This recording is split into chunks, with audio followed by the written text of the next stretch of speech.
If anyone's not a member, you can join at the front desk after this talk. Now today we've got some international guests, so that's fabulous, 2 men from Toronto, and they're going to talk about the Edwin Fox, and I don't know how many people have been to see it, but that's the boat that's at Picton, and I've been to see it a few times and it's being restored. So our speakers today are Adrian, Shubert and Cothran, and they're off from the York University at Toronto. So I welcome them, and they're going to tell us how they got interested in this boat that's in New Zealand, because that fascinates me. Welcome.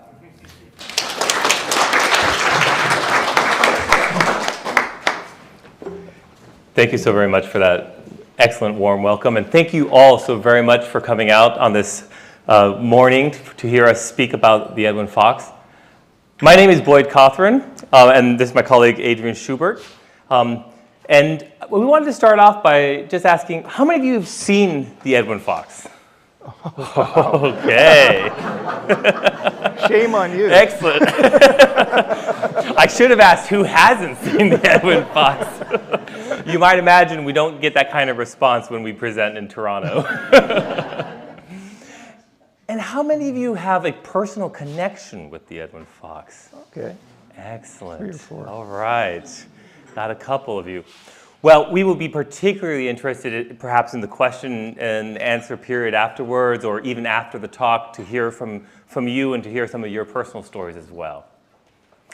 So today we're going to tell you a little bit about this book that we wrote together, about the history of the Edwin Fox. Adrian's going to begin by giving you the background to the book, how we came upon this topic, and then a little bit about the structure of the book. And then I'm going to share with you a reading from the book. And then afterwards, we'll have time for questions. So I'm going to turn it over to Adrian now. Thank you. Give me some kind of signal when it's 5 minutes ago. Okay. Okay. Kia ora koutou.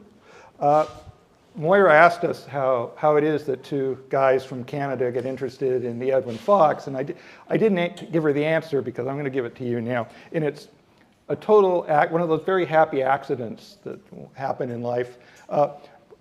Oh, right, thank you. There.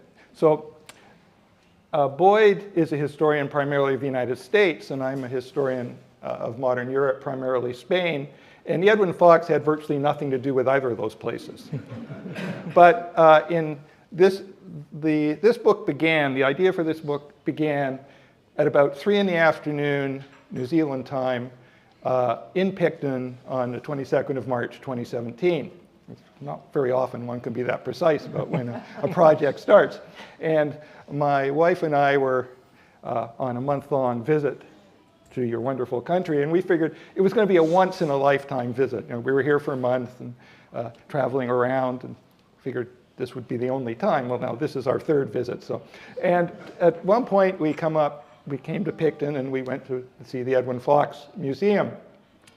And many of you have been there, so you know that it's not a big museum. It's a very fine museum. And there's a video, at least there was when we were there, which tells the story of the ship.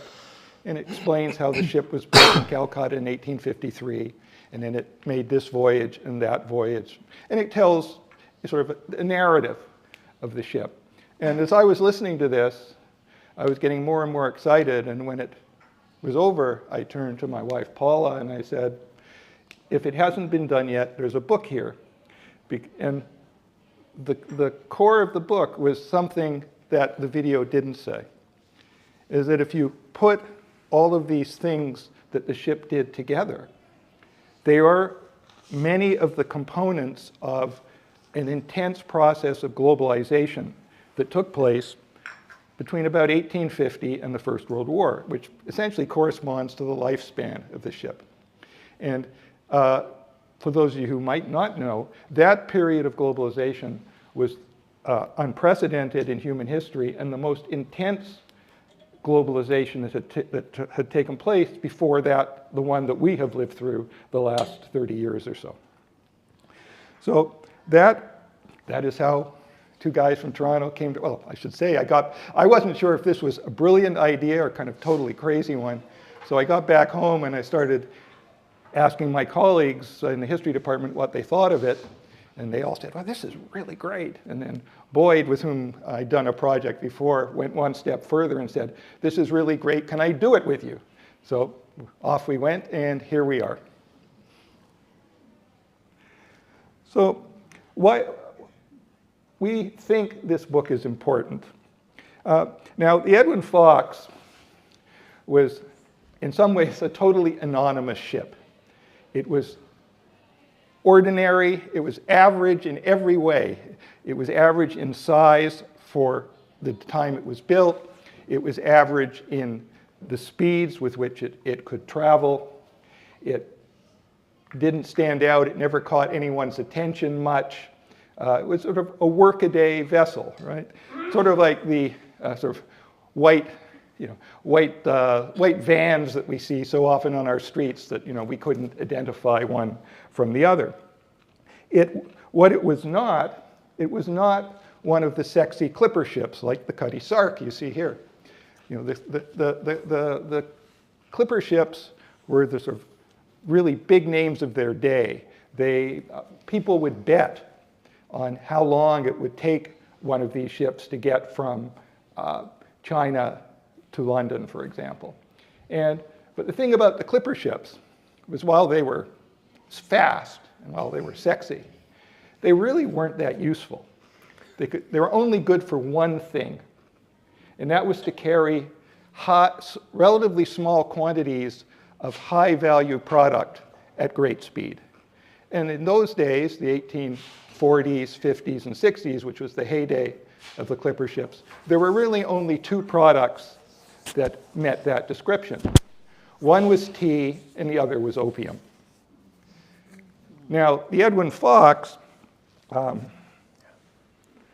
which you see here, the Edwin Fox, precisely because it was the complete opposite of that, was able to do a number of very different things. We like to say it was extraordinary for being ordinary, because it had a relatively large hull, which could be reconfigured for different kinds of cargoes. And over its life, the Edwin Fox carried any number of commodities you can think of. It carried people, but it carried people in very different forms. So I imagine you will all be, most of you will be familiar with the fact that the Edwin Fox made 4 voyages bringing people from the United Kingdom to immigrate to New Zealand. But that was towards the end of its life. Before that, in reverse order, it had taken convicts to Western Australia. It had taken indentured Chinese laborers to Cuba. So it also took soldiers between Britain and India. So it took different types of people in different contexts to do different things in different places, as well as all the various kinds of freight that it carried. And it was precisely this, its ordinariness, or to put another word to it, its versatility, that allowed it to play the role in globalization that it did. So that's why we came to write this book, and why we think it's important that standing on the deck of the Edwin Fox as it makes its voyages around the world, you can tell a really big story. And you can tell it in a way that also makes it possible to communicate what this big story meant for ordinary people. Right? We talk about things like globalization, and they're these big, complex, abstract concepts sometimes. But what do all these things mean for people like us, or sort of our analogs back in the 19th century? And the Edwin Fox is just the wonderful vehicle for telling the big story, but also allowing us to convey what the big story meant for different kinds of people in different places. And interestingly enough, not just those people who traveled on the Edwin Fox, also what these changes meant for people who'd never even laid eyes on it. And we have a wonderful story about a piano a New Zealand piano, which we can tell you later on if someone wants to ask about it. So, Just planting a question. I want to finish up my part of this by telling you a bit about how the book is structured, what's in the book. So, as you can see here, there is a prologue, an epilogue, and they sandwich 6 chapters. And each of these units begins with a vignette, a little story about a specific place at a specific moment of time, which we use as a technique to draw the reader into the chapter and the bigger story we want to tell in that chapter. So the prologue is about the ship setting sail on its first voyage. The ship was built in Calcutta and setting sail on its first voyage in 1853 to go to London. And we set it up with the captain sort of overseeing the final preparations to weigh anchor and to have the pilot lead the ship down the Hooghly River from Calcutta into the Indian Ocean. The first proper chapter, Teak and Trade, starts in London. So the ship goes from Calcutta to London. And then in 1854, when it arrives, the Crimean War is on, and it's immediately chartered to the British government to carry troops. But so the chapter opens with a man by the name of Edwin Goodhue Fox, the man after whom the ship is named, going to a solicitor to hear the reading of the will of a man named Thomas Reeves, who had owned the shipyards in Calcutta where the ship was built. And that leads us into a description of the building of the ship. The ship was built out of teak from Burma. And so how did this happen? How did the British get their hands on Burma? How did they get Burmese teak to India? And then the voyage to London, its time in the Crimean War as a troop carrier. There's also a slight connection with Florence Nightingale in that context.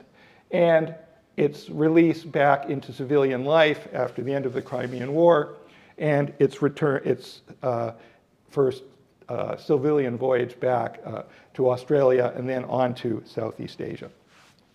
The next chapter, Coolies, begins with the Edwin Fox arriving in Havana in 1858 after, think about it, close to a 4-month voyage from a city in China, which today we call Shantou, in those days was called Swatow, carrying this load of indentured Chinese workers. And we use this chapter to explore the explosion of coolie labor, as it was called at the time.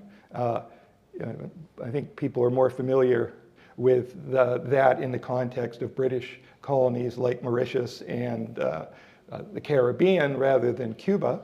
But like those places, Cuba was still a slave society in the 1850s, but the slave trade was being choked off by the British Navy, and Cuban planters were turning to this as an alternative source of cheap labor. So we ask, why did so many Chinese and Indians decide to do this? Why did they travel great distances to work under such harsh conditions? How were they recruited? What was it like to make that voyage on a ship like the Edwin Fox? And what happened to them after they arrived at their destination? So the Edwin Fox, after unloading its coolies, picks up a load of sugar, goes back to London, where it's immediately contracted to carry convicts to Western Australia.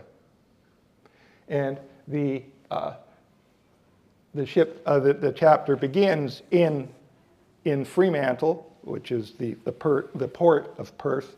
And Western Australia is interesting because unlike the colonies in Eastern Australia, which began, almost all of which began as convict colonies, Western Australia began as a free colony. But it was doing so badly that the colonists requested convicts because they needed more people, and particularly more cheap workers. And they requested convicts, and so the Edwin Fox gets involved in that. And we use the chapter to tell the story of not just the British convict system in the 19th century, but the global convict system, because it was not limited to Australia or the British world. And we focus on the life stories of some of the convicts who traveled on the Edwin Fox. The documentation about these people is fantastic. The British did a very thorough job of keeping track of them once they arrived in Western Australia. And then we also look at the effects that the arrival of these convicts, and of course the free settlers as well, had on the local indigenous population of Western Australia.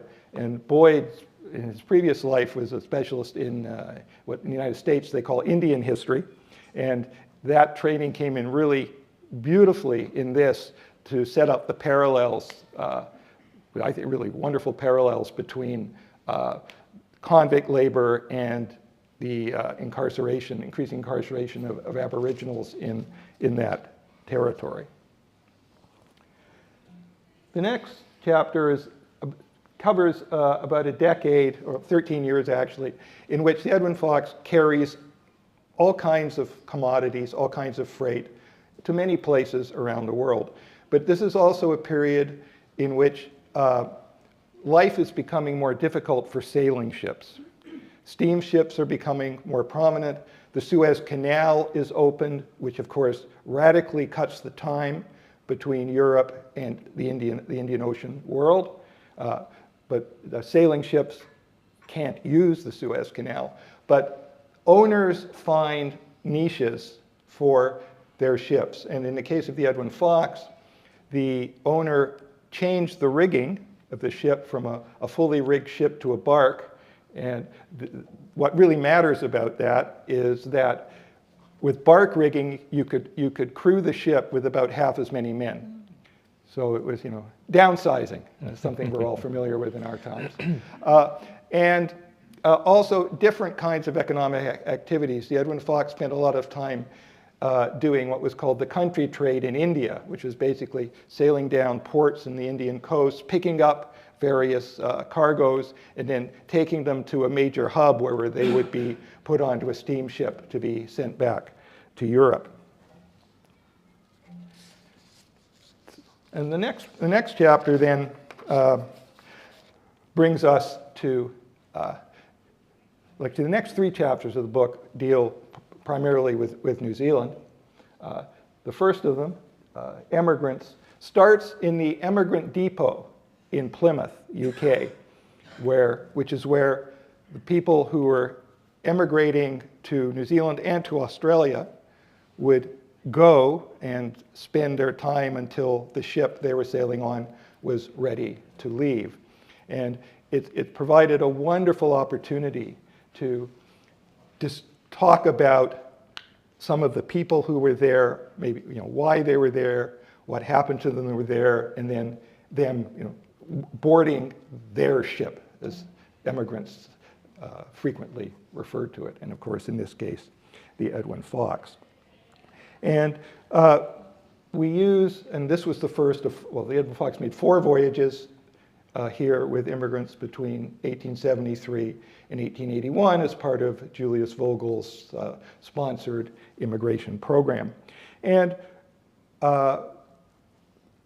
thanks to many online sources, and one has to admit it,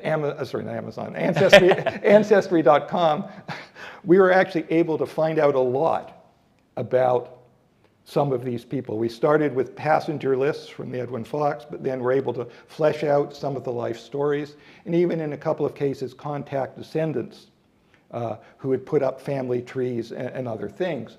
So we're able to tell a lot about who these people, some of who these people were, maybe why they'd made the decision to leave the UK to come here, which must have been a momentous decision at the time. what it was like spending those 4 months or more on that cramped little ship to come out here. What happened to them when they arrived?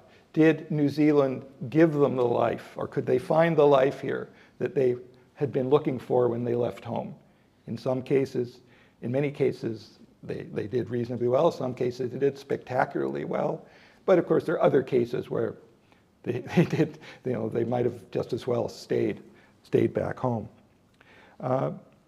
And we end the chapter with this discussion of the fact that the Edwin Fox, when it came here on these voyages, as well as bringing the immigrants and their belongings, also brought all kinds of goods for the stores in New Zealand, because the people who came here, by and large, were trying to recreate a society they knew, perhaps without the rough edges, a better Britain. But they wanted the things they knew. They wanted Leon Perrin's Worcestershire sauce, and they wanted beer, and they wanted all kinds of things, Cross and Blackwell pickles. No, we've got ads from the newspapers saying, the Edwin Fox is coming and it's bringing this stuff. So it was kind of we describe it as a floating department store. It would bring these, it would supply not just the immigrants, but the people who were already here with the things they wanted. And those things included, and I'll come back to it, to the piano. The final substantive chapter starts in Port Chalmers. And this story isn't about the Edwin Fox. It's about the first voyage that carried frozen lamb from New Zealand to the UK in 1882. But we start that way because the Edwin Fox in 1883, the owners have been trying to sell it, even though it's retained its Lloyd's A1 certification. So it was the highest quality certification that was possible. But the owners thought it was no longer really economically viable. So what they do is they send it down here, carrying in its hold the parts for a refrigeration unit. And then when it arrives, some of its decks are ripped out, and they build the refrigeration unit on the Edwin Fox. And it spends the next 12 years in various ports in New Zealand, ending up in Picton,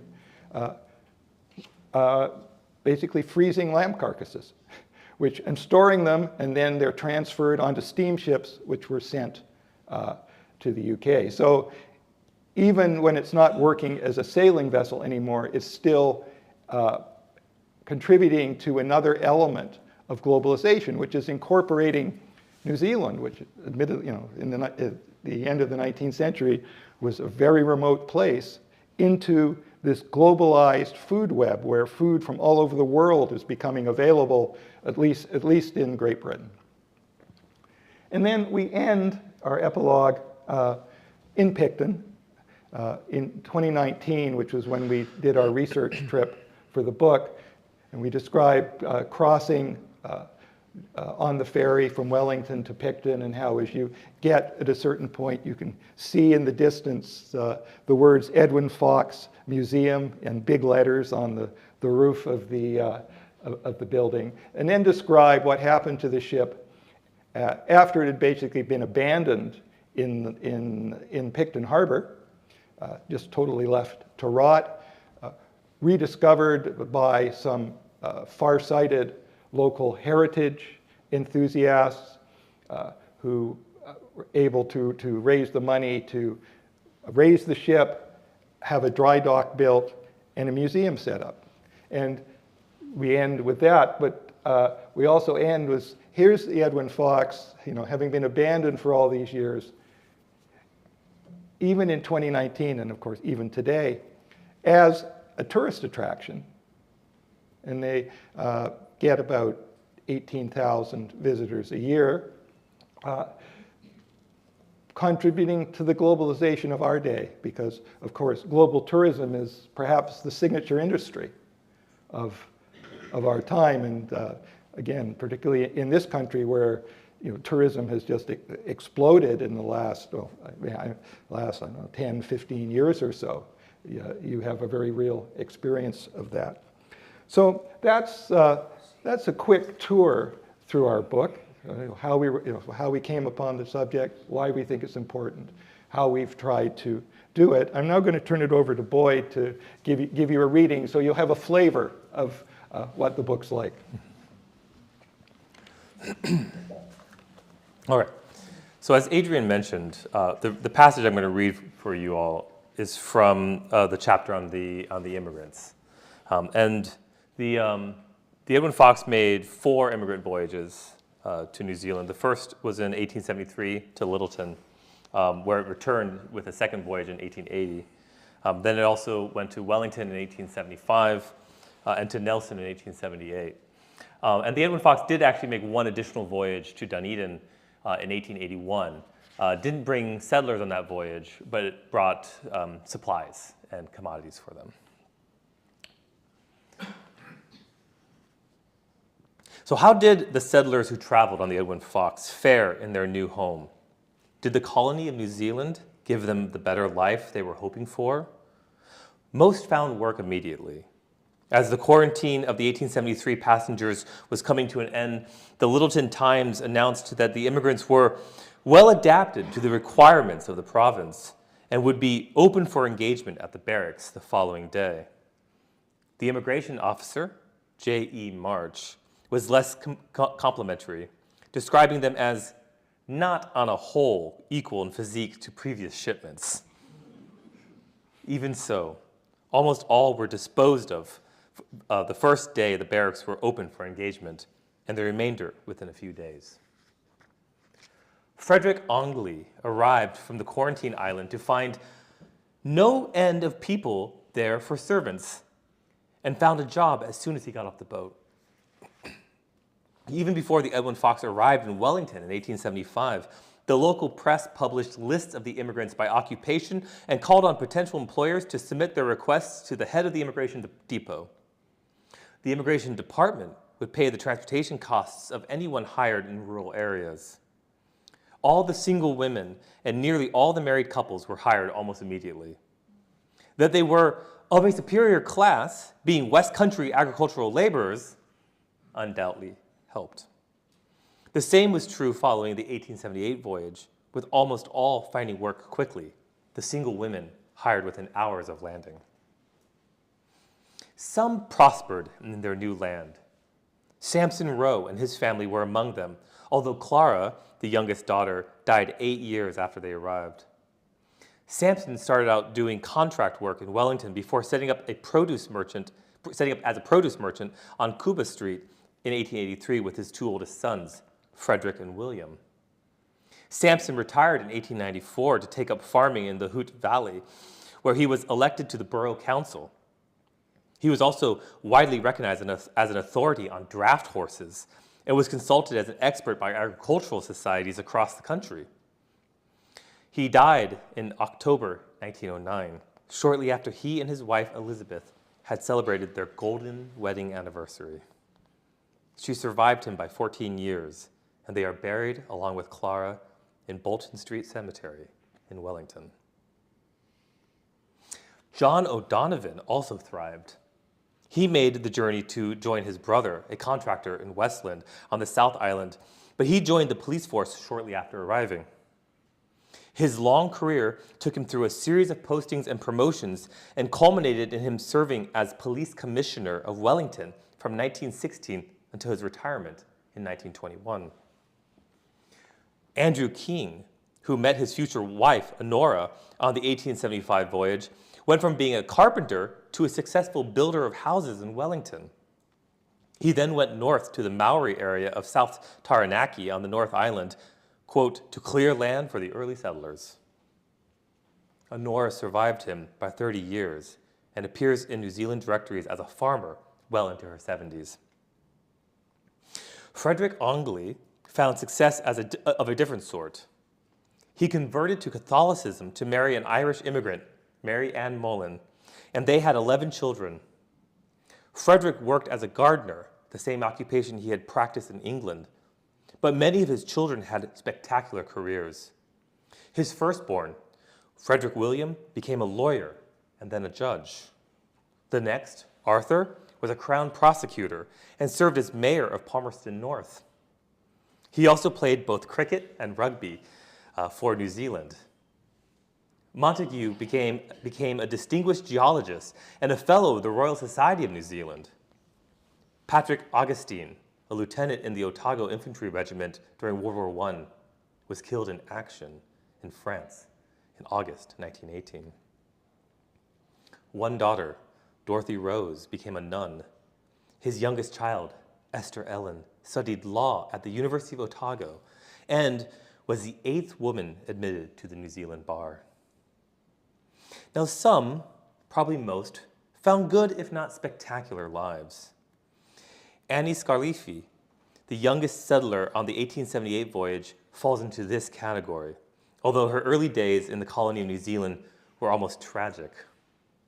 In February 1880, 14 months after her arrival, she attempted to drown herself by jumping off Government Wharf in Nelson, but was rescued by a guest from a nearby hotel. The backstory came out when she appeared in court the next week. On the day of her attempted suicide, she had been fired from her job as a servant to Mrs. Jones. She had never received any of her 5 shillings per week salary, her mistress having undertaken to spend it on clothing for her, although the police officer testified that she had very few clothes and that those were little better than rags. Perhaps because she was very small for her age and looks much younger, the authorities took pity on her and discharged her. Now, Annie will have a happy ending, but if you want to hear it, you have to buy the book. But New Zealand did not treat all settlers that well. Indeed, few stories were more tragic than that of the Whelans family from London.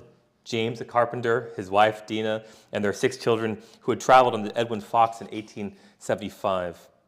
5 more children were born between 1876 and 1882. James and his oldest daughter, Josephia, died in early 1885. Dina was reported to be insane and died a few weeks later. Of the 9 surviving children, the 6 youngest, between the ages of 3 and 11, were sent to the Burnham Industrial School in Christchurch and then either boarded out or sent to service. However, there was a happy ending of sorts. All 9 Whelan children survived into adulthood, and a number had children of their own.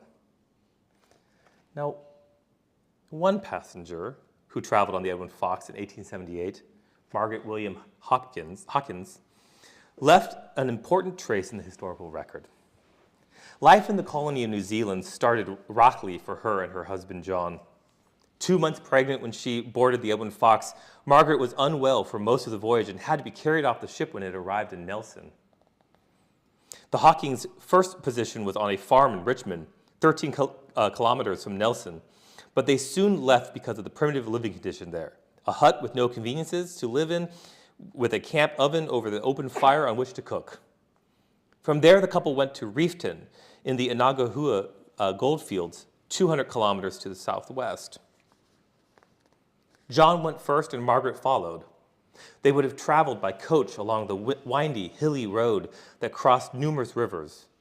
With luck, the journey would have taken 3 days, and they would have spent the nights in one of the numerous accommodation houses along the route in the town of Murchison in Lisle. Although she was heavily pregnant, Margaret chose to ride outside the coach next to the driver, whom she had occasion to chastise for swearing at his horse during a difficult river crossing. The Hawkins found plenty of fellow Cornish in Reefton. Like tin in Cornwall, Reefton quartz was deep shaft and hard rock mining, and the companies paid good money to experienced miners. John and Margaret's fortunes certainly changed. Their first child, John, was born in Reefton in April 1879. The Hawkins were both fervent evangelical, teetotaling Methodists, and they were active in church groups. Margaret helped found the local branch of the Women's Christian Temperance Union, and in August 1885, John opened a temperance hotel. The ad, which appeared in a local newspaper, offered hot tea, coffee, and pies at all times to the temperance public. In 1886, the Hawkins moved to Black's Point, which was closer to the mines. They took over the Williams Hotel there, but abandoned the liquor license and turned the bar into a shop, naming the new business Mrs. Hawking's Boarding House and Store. Driven by her convictions that women's suffrage would pave the way for prohibition, Margaret became a leader in the local suffragette movement, going door to door to convert women to the cause. According to her granddaughter, Margaret was a fearless speaker and never shrank from saying what she felt to be right. On one occasion, she was invited to a christening of the daughter of a leading businessman and church trustee. When she saw all the church folks with their wine glasses filled to drink the health of the baby, her temperance feelings came to the fore, and she requested plain water. She then stood and proposed a toast, trusting that the child's life would be as pure as the water she drank the toast to. New Zealand women won the vote in 1893 and became the first in the world to be able to vote in national elections. This achievement was in large part the product of women who, led by the famous New Zealand suffragette Kate Sheppard, presented mass petitions to Parliament in 1891, 92, and 1893. Along with those who signed the 1835 Declaration of Independence of the United Tribes of New Zealand and the 1840 Treaty of Waitangi, the nearly 32,000 signatories of the 1893 so-called monster suffrage petition are now remembered as the signatures that shaped New Zealand. Margaret Hawking's signature on page 251 was one of them. So those are some of the stories that we have to share in the book about the Edwin Fox. And if you want to hear more, we will invite you to purchase a copy. Thank you very much.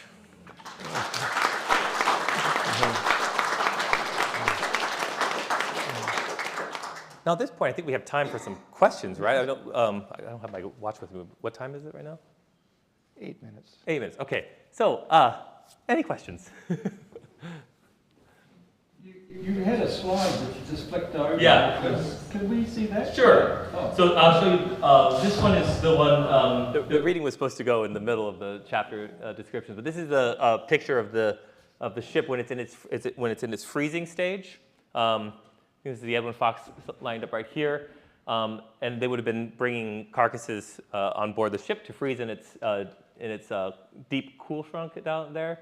And then this is an image of the ship in its end of its life, and this is about 1980, I believe it is, right before it's floated up and taken from one harbor around the bend to its current resting place right next to the Picton ferry terminal, where you can go visit it today. So this was on the morning that it was lifted. It was a high tide morning. It had been stranded on this sandbar that you can see in the background. It had been stranded on that sandbar. This was a high tide morning that they managed to float it. Yeah. When they brought the immigrant people over from the UK and stuff, where did it go and what did it take back from there? Did it go directly back to? Okay, so that's a fantastic question. For each voyage, it would be different. I actually have to go back and look at them. I know for one voyage, I believe it was the 1881 voyage or the 78 voyage. It actually proceeded on in ballast, I believe, which means nothing, just stones, across the entire Pacific to San Francisco. It was the only time the ship ever crossed the Pacific. It was the only time the ship ever actually circumnavigated the globe. And there, what it did was pick up wheat in San Francisco. There was the California wheat industry was exploding at the time. There was a wheat shortage in Europe. So it picked up wheat in San Francisco and then sailed it to Brest, France, where it dropped it off. And another time, it went to Newcastle, Australia to pick up coal. And then take that. So it really depended. The way it worked was the ship would arrive in its port, and the agent for the owner, local agent, would have found a new job for it. So it never did a regular route, to put it that way. And if it didn't have something here, it would oftentimes sail in ballast to a port where there was an agent, Hong Kong, Melbourne, wherever, to find some sort of work. Other questions, yeah. How did they make the changes within the hull to configure it differently for carrying people? Yeah. Well, the beauty of these ships back then is that they were incredibly disassemblable and reassemblable. And so they would knock out floors, they would knock out walls, rebuild them all back up in a matter of days. So for example, when it goes to when it does the Coolie voyage, it actually has to refit it entirely in order to do the Coolie voyage out from China. And that involves building security, putting different kind of bulks for people to sleep in, all that kind of stuff. And once it was in that configuration, it stayed that way and did the convict voyage. So the convict voyage follows immediately after that. And then the settler voyages kind of tend to follow each other more or less in order as well. So they kind of did keep these larger things, but oftentimes they just would completely transform and change the interior of the ship to meet its needs. And they would do it for a year. You know, these were big, expensive voyages that took a long time. Yeah. So both the coolie trade and the immigrant trade to New Zealand were highly regulated. So there were official rules in the case of the coolie trade that governed. The British government imposed rules on British ships. So there had to be a certain amount of space. You could only have a certain number of coolies per ton of the ship. And then the immigrant trade here was also highly regulated by the New Zealand colonial government, and it had different rules. So the ship, you know, the sleeping compartments would be, you just couldn't necessarily, oh, we've used this for coolies and convicts, we'll just use it for New Zealand as well. No, it would be different. So that's, as Boyd said, they'd often have to rip it up and build it new again. And for the coolie voyages, because there were a lot of mutinies on those voyages, not on the Edwin Fox, but it was very common for the Chinese indentured laborers to mutiny, because oftentimes they'd been duped into signing a contract that they really didn't understand. When they figured out what was going on, they'd mutiny. So the ships were built with lots of security. There'd be barricades, cannon on the deck, the holes, the covers for the holds where they slept would be reinforced. So, and that would be done usually in Hong Kong, and it was a sort of an upfront investment that the shipping company, or actually more appropriately, the coolie contracting company would have to make. But this was so profitable, it didn't matter. They could do this and still make lots of money. Yeah. Where is that place on the cover of the book? On the cover. So this is actually Havana, Cuba. It's a lithograph from maybe 1860, so 2 years after the Edwin Fox arrived there. And we have a great description of the Edwin Fox's arrival into the port in 1858 that kind of explains what an amazing city Havana was. And we thought it was a really an eye-catching image, and one that would invite people to kind of recognize that this is a ship that sailed around the world and would be seeing many different places there. Yeah. Yes? I'm just looking at the manifest from the 1880 Yeah. passage, and I see that there are 3 classes of passengers. Yeah. Saloon class, second class, and steerage, which includes my family. Yes. And I just wondered what life in steerage would have been like in those days. Yeah, great Well, question. life in steerage was highly regulated. There were rules. There's a really interesting, the government of New Zealand was very thoughtful about how it wanted these people to be treated. So that, for example, there were separate compartments below for single men, families, and single women. And the single women their compartment was at the back of the ship, because that was furthest away from the sailors.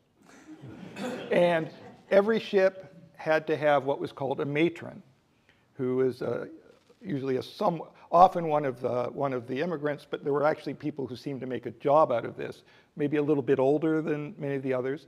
And she had the keys to the women's compartment. And not even the captain could get in there without her say-so. Not even the captain. So she sort of, there were, along with the captain and what was called the surgeon superintendent, who was essentially the doctor, she was like the third most powerful person on the ship. And of course, she was responsible for ensuring that morality was respected. And there were rules about how often bedding had to be brought up on deck and washed, religious services on Sundays, interestingly enough. As you can imagine, given the time, there were separate services for Protestants and Catholics. So it was actually laid out. You can find the documents fairly readily that sort of really, sort of how conduct is, what people are supposed to do and when, what the food rations are. Yeah, yeah. I think that. Are there any more questions? I'm sure all of you, next time you go to Picton and go and see the Edwin Fox, you have a totally different view of it. I know I will, and I definitely will go next time I'm up at Picton. And I'd love to thank these two guys from Toronto who gave us an insight onto their view on the Edwin Fox New Zealand, and thank you so much. And if anyone wants to talk to them afterwards, they'll be welcome to talk to them. And can I just ask one thing of Chris? Is the book for sale here? No, we haven't got any copies in yet, but just register your interest with Jude or with the shop and we'll try and get them in for you. And people that are members will still get their 20% discount? Of course. You always got to have a plug for membership. So thank you everyone, and I'll thank the two speakers. Yeah, I don't know, when are we going on the ferry again? Because I only go to Picton when I go on the ferry.